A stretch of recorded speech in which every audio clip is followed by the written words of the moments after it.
இப்போ கண்டினியூ பண்ணுங்க அந்த வீடியோட கண்டினியூஷன் இப்போ இந்த வீடியோல பார்க்கலாம். சொன்னல அந்த உருட்டுறதான் நம்ம உருட்டுவோம்ல அது நல்லா அப்படியே ஓகே நல்லா எடுக்க கூடாது. அது எப்படின்னா நீங்க இப்போ இதை உருட்டி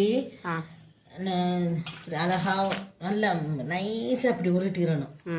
நைஸா இது வந்து நம்ம சப்பாத்தி செய்யற ஸ்டைல் கரெக்ட் தானே? ஓகே நைஸா உருட்டிட்டு இப்படி போட்டு எண்ணெயை ஊற்றிடணும். எண்ணெயை ஊற்றி இந்த இருக்குல்ல இப்படி மடித்து வைக்கணும். இப்படி இப்படி இப்படி மடித்து இந்த இது ஒரு ஸ்டைல், இது ஒரு வெரைட்டி. இன்னொரு பரோட்டா எப்படின்னா இந்தாங்க இந்த இருக்குல்ல இது வந்து இப்படி வச்சு வைக்கணும். இன்னொரு வெரைட்டி எப்படின்னா பரோட்டாலேயும் இதை வந்து அழகா இப்படி